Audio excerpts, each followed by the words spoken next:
नमस्कार छात्र छात्राओं, आज हम संस्कृत विषय यूपी बोर्ड कक्षा 11 का अध्ययन करने जा रहे हैं, जिसमें चंद्रापीठ कथा का अध्ययन करेंगे,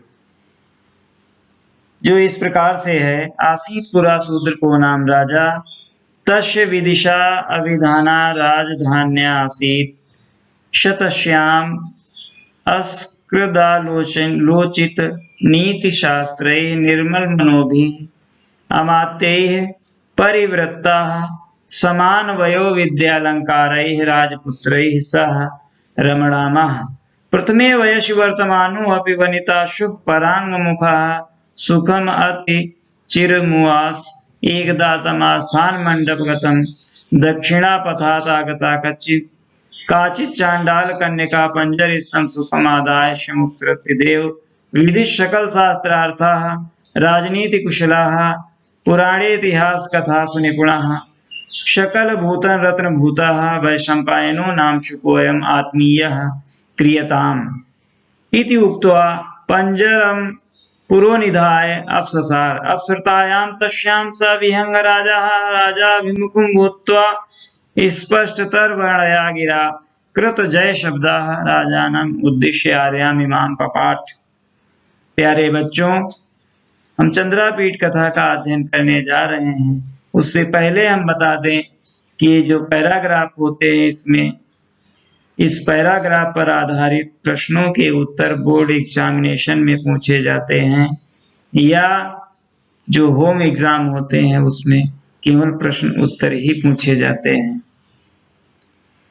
तो कहानी कुछ इस प्रकार से है। आसीत माने था, पुरा माने प्राचीन काल में, शूद्र को नाम राजा।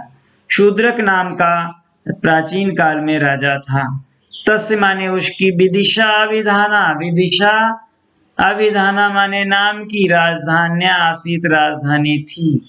श तस्याम उसमें से अस्कृदालोचित अर्थात सूक्ष्म विवेचक जिसको कहते हैं, बहुत ही बारीकी से गहनता से अध्ययन करने वाले, नीति शास्त्र की, निर्मल मनोभी अर्थात पवित्र मन वाले। निर्मल माने जिसमें मल ना हो, जिसमें कोई गंदगी ना हो, निर्मल मन वाले। अमात्यैः माने मंत्रियों के द्वारा, परिवृत्ता माने घिरा रहता था। समान वयो विद्यालंकारैः जो कि समतुल्य अवस्था वाले, समान वयो, वय माने उम्र होती है, समतुल्य अवस्था वाले, विद्यालंकारैः माने विद्या एवं आभूषणों वाले, राजपुत्रैः सह रमणाम राजकुमारों के साथ, रमणाम माने आनंद मनाता हुआ। प्रथमे वयसि वर्तमानो अपि, प्रथमे वयस युवावस्था में ही, वर्तमान माने इस समय भी, वनिता सुख परांग मुखा जिसने वनिता का सुख नहीं किया था, अर्थात स्त्री सुख से विमुख था।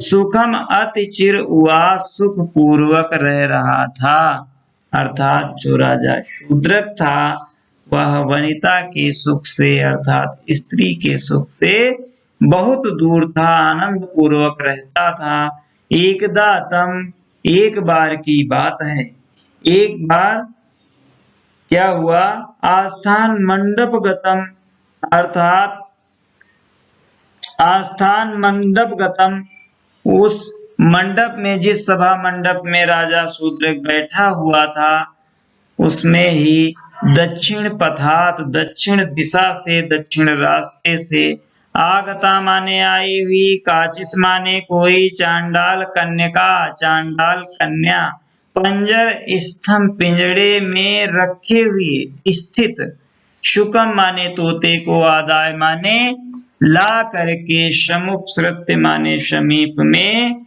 देव माने राजा की अर्थात राजा शूद्रक की, विदित सकल शास्त्रार्था, वो कहने लगी कि विदित माने जानकार, ज्ञानी, सकल माने संपूर्ण, शास्त्रार्था माने शास्त्रों में अर्थात संपूर्ण शास्त्र का ये ज्ञाता है, संपूर्ण शास्त्रों को जानने वाला है। राजनीति कुशला, राजनीति में कुशल है। पुराणे इतिहास कथा सुन निपुणा, पुराण और इतिहास की कथाओं में भी बहुत निपुण है, कुशल है। सकल भूतन रत्न भूता, संपूर्ण पृथ्वी का एक रत्न मात्र है। वैशंपायनो नाम शुको अयम, इसका नाम है वैशंपायन। आत्मीय क्रियताम, आप इसको ग्रहण कीजिए, आत्मीय कीजिए। तो ऐसा कह करके पंजरम बुरो निधाय, पिंजड़े में रख करके अप्सरा, अप्ससार माने चल देती है, वहां से हट जाती। अप्सरतायाम, हटते ही तस्याम माने वह सविहंग राजा, जो पक्षियों का स्वामी था, शुक राजा अभिमुखा, राजा की तरफ देख करके स्पष्ट तर वर्णया, स्पष्ट वाणी में, जिस प्रकार से मनुष्य बोलते हैं, मानव बोल लेता है, गिरा माने वाणी, कृत जय शब्दा, कर किया राजा का जय जयकार, राजा नाम उद्देश्य, राजा के सम्मुख ही उसने उच्चारण किया, बोला। राजा को लक्ष्य लेकर के आर्याम इमाम पपाठ, आर्या नामक छंद को पढ़ा। तो ये पैराग्राफ यहाँ हो जाता है। इसके जो कौन सा आर्या छंद है वो हम आगे बढ़ेंगे। इसके प्रश्नों के उत्तर को हम देख रहे हैं इस समय। पहला प्रश्न इस पे बनता है कि प्रस्तुत गद्यांशस्य पुस्तकम लेखकं च नाम लिखत। प्रस्तुत गद्यांश की पुस्तक का नाम और लेखक का नाम क्या है? तो इस गद्यांश की पुस्तक का नाम चंद्रापीठ कथा और इसके लेखक बाणभट्ट जी हैं। सबको मालूम होना चाहिए कि हम इस समय चंद्रापीठ कथा का अध्ययन कर रहे हैं तथा इसके लेखक बाणभट्ट जी। प्रश्न दूसरा है, देव विदित सकल शास्त्रार्थ, राजनीति कुशला, पुराणे इतिहास कथा निपुणा, सकल भूतन रत्न भूता, वैशंपायनो नाम शुको अयम, रेखांकित का हिंदी में अनुवाद कीजिए। तो देव विदित सकल शास्त्र, हे राजन संपूर्ण शास्त्रों का ज्ञाता, राजनीति में कुशल, पुराण इतिहास कथा में निपुण, संपूर्ण भूमंडल का एकमात्र रत्न स्वरूप वैशंपायन नाम का यह तोता है। प्रश्न 3 है, शूद्रक का आसीत, शूद्रक कौन था? शूद्र का विदिशाया राजा आसीत, शूद्रक विदिशा के राजा थे। प्रश्न 4 है, शूद्रक से राजधानी का आसीत, शूद्रक की राजधानी का नाम क्या था? तो शूद्रक की राजधानी का नाम विदिशा था। शूद्र का कई परिवृत्ता आसीत, शूद्रक किसके चारों तरफ घिरा रहता था? शूद्र का अमात्य परिवृत्ता आसीत, शूद्रक जो है मंत्रियों के चारों तरफ घिरा रहता था। अब अगला प्रश्न है 6वां, को नाम प्रथमे वयसी वर्तमान आसीत, कौन सा नाम प्रथम वर्ष में वर्तमान था? अर्थात राजा शूद्रक का प्रथमे वयस वर्तमान आसीत। प्रश्न 7 है, चांडाल कन्या कुतः आगता, चांडाल कन्या किधर से आई? चांडाल कन्या दक्षिण पथात आगता, चांडाल कन्या दक्षिण रास्ते से आई। वैशंपायनः का आसीत, वैशंपायनः शुकः आसीत। प्रश्न 9 है, शुकः किम नाम आसीत, शुक का नाम क्या था? शुकः वैशंपायनो नाम आसीत, शुक का नाम वैशंपायन था।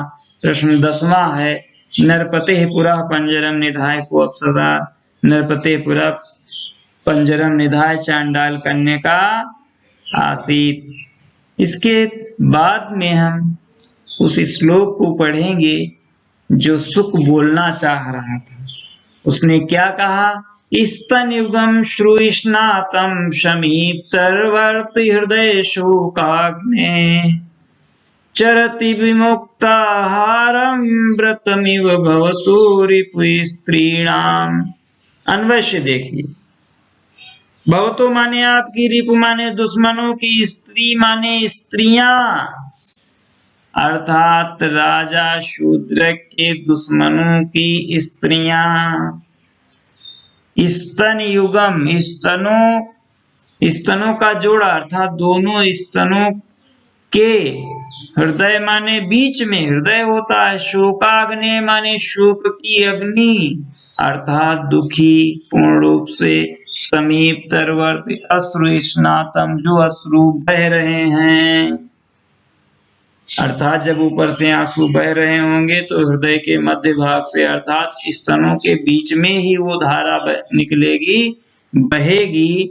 विमुक्ताहारम, क्योंकि उन्होंने आहार को विमुक्त कर दिया है, छोड़ दिया है। जब आहार व्यक्ति छोड़ता है तो उसको व्रतमिव आचरित कहते हैं। व्रत धारण किए हुए लगता है, मानो आपके दुश्मनों की स्त्रियों के मध्य हृदय स्तनों के मध्य भाग में हो करके, क्योंकि वो हृदय की शोकाग्नि उनके अंदर जल रही है, इसलिए आंसू बहा रही है। अर्थात मानो राजा शूद्रक ने दूसरे राजाओं पर राज्य करके लड़ाई करके जीत लिया है, तो इस वजह से उनकी स्त्रियां जो है बहुत दुखी हैं, लगातार रो रही हैं, मानो भोजन छोड़ दिया है, व्रत धारण किया हुआ है। उनके जो आंसू हैं वो स्तनों के मध्य भाग में हो करके बह रहे हैं, निकल रहे हैं। स्तन युगम श्रु स्नातम समीप तरवर्ती हृदय शोकाग्नि चरत विमुक्ताहारम व्रतमिव भवतोरिपि स्त्रीणाम। आपके शत्रुओं की स्त्रियों के दोनों स्तन नेत्रों से निरंतर बहने वाले आंसुओं में स्नान करके हृदय की शोकाग्नि के अत्यंत निकट स्थित होकर मोती की माला व्रती पक्ष में भोजन का त्याग करके अर्थात मानो व्रत तपस्या कर रहे हैं। भाव यह हुआ कि आपने समस्त शत्रुओं का विनाश कर दिया है, अतः उनकी स्त्रियां सदा शोक में विलाप करती हैं, जिससे उनके द्वारा स्नान करते रहते हैं, हृदय में स्थित शोकाग्नि के अत्यंत निकट रहते हैं और विमुक्ताहार अर्थात मोतियों की माला से अलग रहते हैं। इस प्रकार मानो तपस्या कर रहे हैं। तपस्वी भी त्रिकाल स्नान करता है, होमाग्नि के अत्यंत निकट रहता है और विमुक्ताहार भोजन का त्याग किए रहता है। तो इसके प्रश्न इस प्रकार से हैं श्लोक पर आधारित कि प्रस्तुत गद्यांश से पुस्तकम लेखन च नाम लिखत। प्रस्तुत गद्यांश के पुस्तक का नाम चंद्रापीठ कथा और इसके लेखक बाणभट्ट जी हैं। स्तन युगम श्रु स्नातम समीप तरवर्ती हृदय शोकाग्नि चरित विमुक्ताहारम व्रतमेव भवतोरिपि स्त्रीणाम रेखांकित अंश का हिंदी में अनुवाद कीजिए। तो आपके शत्रुओं की स्त्रियों के दोनों स्तन नेत्रों से निरंतर बहने वाले आंसुओं में स्नान करके हृदय की शोकाग्नि के अत्यंत निकट स्थित होकर मोती की माला का त्याग करके मानो व्रत तपस्या कर रहे हैं। शुको वैशंपायनः कामार्यां पपाठ। शुको वैशंपायनः, ये कौन सा आर्या छंद पड़ा? वो छंद था स्तन युगम श्रु स्नातम समीप तरवर्ती हृदय शोकाग्नि चरित विमुक्ताहारम व्रतमिव भवतोरिपि स्त्रीणाम इति आर्यां पपाठ। विमुक्ताहारम किं व्रतमिव चरत विमुक्ताहारम शूद्रकस्यैव स्त्रीणाम स्तन युगम व्रतमिव चरत। अस्य श्लोकस्य वक्ता का, अस्य श्लोकस्य वक्ता शुकः अस्ति। इसके बाद अगला पैराग्राफ है। राजा तु तां श्रुत्वा संजात विस्मयः तं मेवम् अब्रवीत् आवेदयतु भवानादितः प्रवृत्तिः कार्सेन आत्मनो वृत्तं जन्म कस्मिन् देशे का माता कस्ते पिता कथं शास्त्राणां परिचयः कियद्भावयः कथं पंजरबन्धः कथं चांडाल हस्तगमनम् इव कथमागमनम् इति। राजा तू ताम श्रुत्वा, राजा इसको सुन करके बहुत ही संजात हो गया, विस्मय चकित हो गया, आश्चर्यचकित हो गया। तम एवं अब्रवीत, उसने इस प्रकार से कहा। आवेदयतु भावानादितः प्रवृत्ति, आवेदयतु माने बताओ, भावानादितः आप प्रारंभ से बताओ, शुरू से बताओ, प्रवृत्ति माने इत्यादि, कार्सेन आत्मनोवृत्तम, जो विस्तार पूर्वक, कार्सेन माने विस्तार के साथ, बहुत बृहद रूप में, आत्मनो माने अपना, वृत्तम माने घटना, अपनी घटना आप बहुत ही विस्तार से बताओ कि जन्म कस्मिन देशे है, तोता तुम्हारा जन्म किस देश में हुआ। वो राजा शूद्रक बोला कि हे तोता, हे शुक, तुम्हारा जन्म कहाँ पर हुआ? का माता, माता कौन है? कस्ते पिता, कौन पिता है? कथम शास्त्राणाम परिचय, और तुम शास्त्रों के बारे में कैसे जानकारी प्राप्त हुई? अर्थात शास्त्रों का अध्ययन कैसे किया, शास्त्रों के बारे में कैसे परिचित हुए? कि यद्वा वयः, कितनी उम्र है तुम्हारी? कथम पंजर बंधा, कैसे पिंजड़े के अंदर बंद हुए? कथम चांडाल हस्तगमनम, और कैसे इस चांडाल कन्या के हाथों में आए? वह कथम गमनम इति, और तुम्हारा यहाँ कैसे आना हुआ, मतलब यहाँ तक तुम कैसे आए? एवं स बहुमानम अवनिपतिना पृष्टः वैशंपायना मुहूर्तमियुध्यत्वा सादरम अब्रवीत् देव महतीयं कथा यदि कौतुकमाकर्ण्यताम्। एवं माने इस प्रकार, स बहुमानम माने बहुत ही सम्मान के साथ, अवनिपतिना अर्थात राजा शूद्रक के लिए, पृष्टः वैशंपायना पूछा गया, वैशंपायना माने वैशंपायन, मुहूर्तमियु माने थोड़ी देर, ध्यत्वा माने ध्यान करके, सादरम माने बड़े आदर के साथ, अब्रवीत माने बोला, वह शुक बोला, देव माने हे राजन, महतीयम कथा, कथा बहुत लंबी है, महती है, बहुत बड़ी है। यदि कौतुकम, यदि तुम्हें कौतुक है, उत्सुकता है, तो आकर्ण्यता माने सुनिए, हे राजन, कथा तो बहुत बड़ी है, लेकिन यदि आपको उत्सुकता है तो हम जरूर सुनाएंगे। इस प्रकार से पैराग्राफ समाप्त होता है। इसके प्रश्नों के उत्तर इस प्रकार से, पहला प्रश्न है, प्रस्तुत गद्यांशस्य पुस्तकम लेखकंच नाम लेखक, प्रस्तुत गद्यांश के पुस्तक के क्या क्या नाम है और लेखक कौन है? तो किताब का नाम पढ़ ही रहे हैं, चंद्रापेट कथा, और इसके लेखक बाणभट्ट जी हैं। प्रश्न दूसरा, आवेदयतु भावना भवानादितः प्रवृत्ति कार्षेण आत्मनोवृत्तम रेखांकित अंश का हिंदी में अनुवाद कीजिए आप। तो इसका हिंदी अर्थ हुआ, आप प्रारंभ से ही विस्तार के साथ अपना चरित्र, आत्मचरित्र सुनाइए। राजा शूद्र क्या कहते हैं कि आप अपना विस्तार पूर्वक चरित्र सुनाइए। प्रश्न नंबर 3 है, राज्ञा वैशंपायनम प्रतिकृतेषु प्रश्नेषु कांचित त्रीन प्रश्नान लिख। राजा वैशंपायनम प्रतिकृतेषु प्रश्नेषु त्रयः प्रश्नमिमे सन्ति तथा जन्म कस्मिन् देशे का माता। पहला प्रश्न था जन्म कहाँ हुआ, दूसरा था माता कौन है, तीसरा था कस्ते पिता, पिता कौन है। प्रश्न 4, बहुत ही ध्यान से समझना इसको, किताब थोड़ा सा कठिन है, लेकिन यदि मन से इसको पढ़ेंगे तो निश्चित रूप से आपकी समझ में आएगी। किताब को खोल कर सामने बैठिए, हमारा वीडियो देखिए, आपकी समझ में जरूर आएगा। अब प्रश्न 4 है, चांडाल हस्तगमनम कस्य। चांडाल हस्तगमनम वैशंपायनस्य, चांडाल के हाथ में कौन था? वैशंपायन था। प्रश्न 5वां है, अवनपतिना पृष्टो वैशंपायनो मुहूर्तमियु ध्यात्वा किम अब्रवीत। अवनिपतिना पृष्टो वैशंपायनो मुहूर्तमियु ध्यात्वा देव महतीयम कथा यदि कौतुकमाकर्ण्यताम् इति अब्रवीत। वो कहता है सुख की कथा बहुत लंबी है, लेकिन यदि आपकी इच्छा है तो हम अवश्य सुनाएंगे। इस प्रकार से पैराग्राफ भी संपन्न होता है। सभी विद्यार्थियों को नमस्कार, और चैनल हमारा सब्सक्राइब जरूर कर लेना।